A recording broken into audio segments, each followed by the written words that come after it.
you want to get into reading, start with one page. If one page is too much for you, start with a paragraph. If even that's too much for you, start with one sentence. The moment you open up the book, you will get started. The key word to what I just said, starting. Welcome to the Learn Podcast, where first you learn, then you drop the L, and then you earn. I'm your host, Dean the Wealth Coach. I'm going to talk about 5 reasons why people don't like to read. Stick around to the end to find out what number 5 is. It's going to shock you. I have a quote for you guys. Read what you love until you love to read. That's a pretty big quote.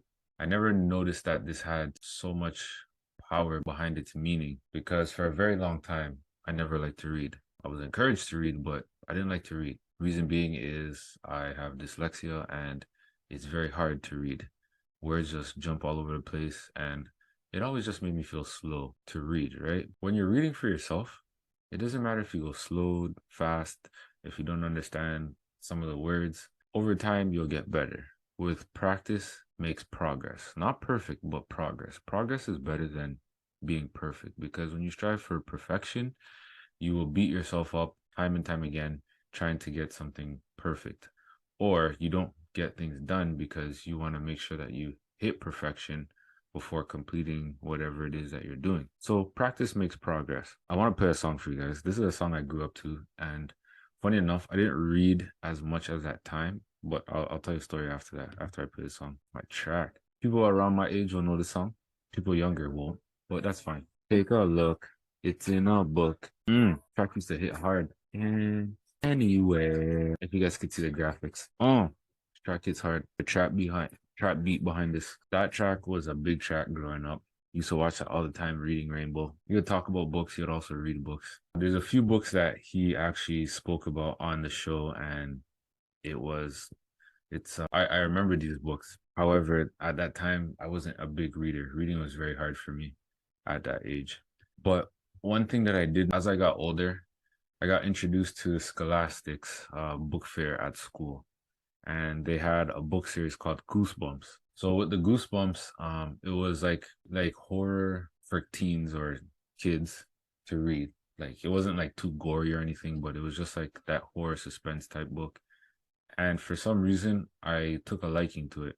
Mind you, at that age, I think it was grade 5, I didn't like to read the heavy books. Like if I seen something that was like this thick, I was like, nah, I'm not touching that. Like I always went for the easy books because I was like, this is too long, it's too hard. Like I found every excuse in the book not to read.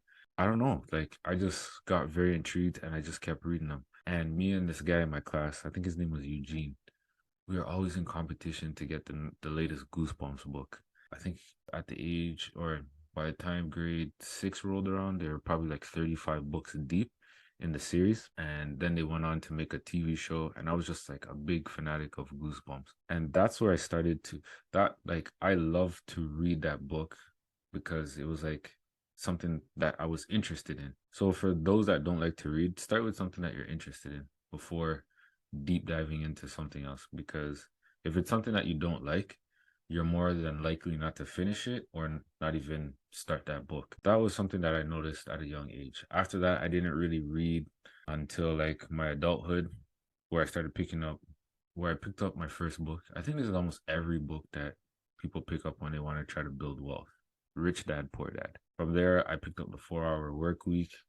Then I picked up another book from Mr. Wonderful, Kevin O'Leary. I can't remember the name of the book. Those are like the first 3 books that I actually finished.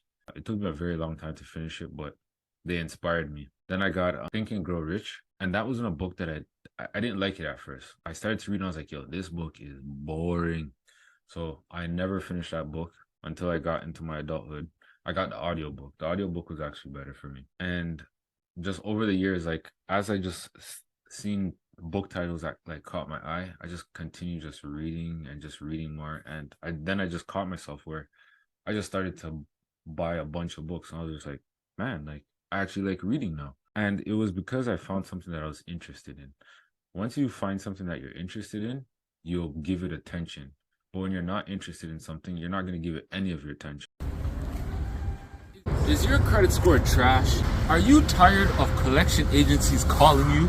Are you tired of being denied bank loans and credit cards? Well, then you're in luck. I have created an ebook that will help you repair, maintain, and leverage your credit. don't even consider filing bankruptcy before reading this book. If you struggle with fixing your credit, then this book is for you. If you struggle with increasing your credit score, then this book is for you. If you are unsure on how to leverage your credit, then this book is definitely for you. Click the link in the bio and get the credit guide today.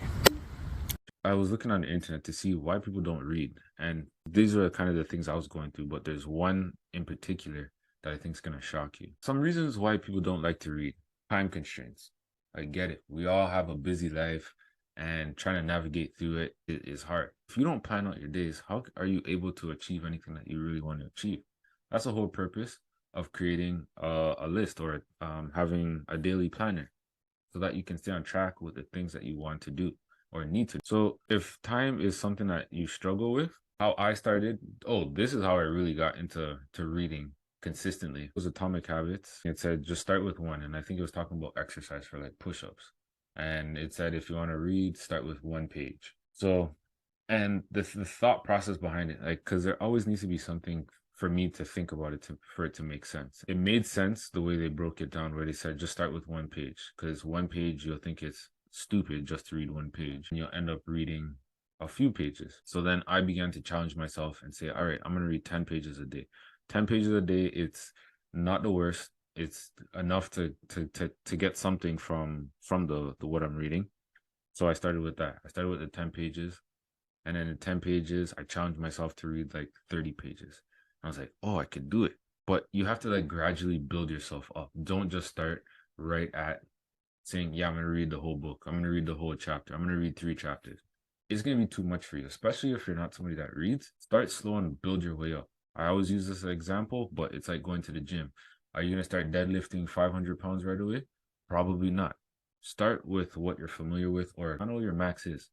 If you start to fall asleep after like 10 pages, then that's your max. If you find yourself doing the most after reading a chapter, that's your max. Figure that out and it'll help you tremendously. That has helped me out a lot.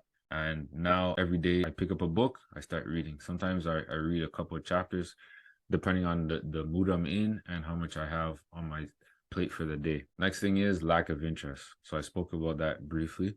But if you're not interested in what it is you're reading, then it's time to change what you're reading. Find stuff that you're interested in. If you're interested into cooking, look up cookbooks. Reading a cookbook is reading a cookbook. Audiobook, that's a next good place to start, because now if the audiobook intrigues you, now you can go from the audiobook to the actual book. So I've done that a few times. I purchased the person's audiobook. I was like, yeah, this is fire still. Let me get the actual book. Just support the authors. Like, at the end of the day, they're doing this for us, so why not just pour back into them? Speaking of that, make sure you get a copy of Don't Be a Wastie, the financial literacy guide. I left the link in my description. The next thing is reading is difficult. So individuals with dyslexia or learning disability, that's me right there. It's fine. Like, there's somebody that I watch on YouTube. His name is Myron Golden. He says, I take forever to read, but he soaks up everything. Like, after he reads it, he literally doesn't need to read it again, right? Don't look at it as a bad thing. At the end of the day, it's for you, right? So if it takes the average person 3 hours to read a book, but it takes you 10, who cares? Nobody's judging you for that.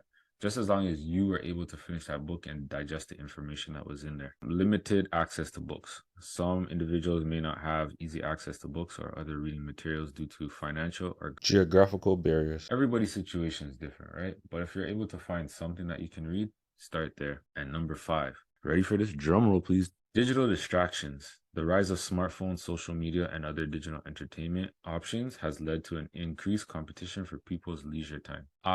It just boils down to attention. Who has your attention? That's what's taking up a lot of people's time. Their phones, social media. When you give into those things, you don't have time to read. For me, I read a lot of self-help books. How am I able to help myself if I'm scrolling through the internet like this, doing the most, like, so sometimes you just need to put down that device and just pick up a book. Like, it helps with so much with your brain. The reason why social media is so where it is today is because it's grabbing our attention. It's a quick fix, which they call dopamine. Dopamine is where it hits you. It hits you in the brain, where it's like, it gives you like a good feeling that, like, yeah, I'm on the internet, I'm seeing this, it excites me, blah, blah, blah. That's where the dopamine comes in, and That's what your cell phone social media does. It literally just keeps your attention. Like, have you ever noticed someone just like literally staring at their phone and just scrolling or just laughing at something? It's social media has their attention over and over again. Like it doesn't do anything for you if you're just sitting there just on Instagram or TikTok just scrolling like that, right? Find something that you're interested in and just expand your mind. So some benefits of reading: it improves cognitive function. Reading stimulates the brain, improving neural connectivity and enhances overall cognitive function. Regular reading can help develop critical thinking, problem solving abilities, and analytical skills. That's a lot that it can help do for you. For me, I don't speak much, I didn't read much, but reading is helping me with speaking, and it's also helping with my vocabulary. Imagine you going into that meeting, you won't be as lost because you're reading, and you'll come across words and terms that you didn't understand before that you research for better understanding. So reading can help a lot with that. Reading also helps with better empathy and emotional intelligence. Reading particular fiction can help you develop empathy by allowing you to explore different character perspectives and experience. That I get, especially in stories where they're talking about their origin. The next thing is stress reduction and relaxation. So reading can affect the way to relax, reduce stress levels. Engaging with captivating books allows you to escape from daily stressors and immerse yourself into another world, helping to lower anxiety and promote a sense of calm. There was one time I picked up this book and I couldn't put it down. I was just like, yo, this book is fire. That book was Outwitting the Devil. That's the one book I can remember picking up and not wanting to put down. The only reason why I put down that book is because I was a part of a book club, and we said to each other like, hey, we're only reading up to a specific amount of chapters before our next meeting. It enhances your knowledge and learning.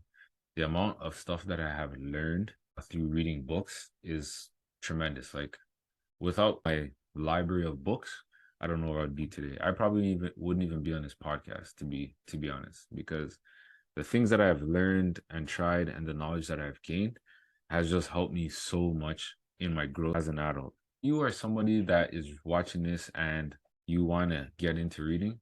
As I mentioned before, start with one page. If one page is too much for you, start with a paragraph. If even that's too much for you, start with one sentence. The moment you open up the book, you will get started.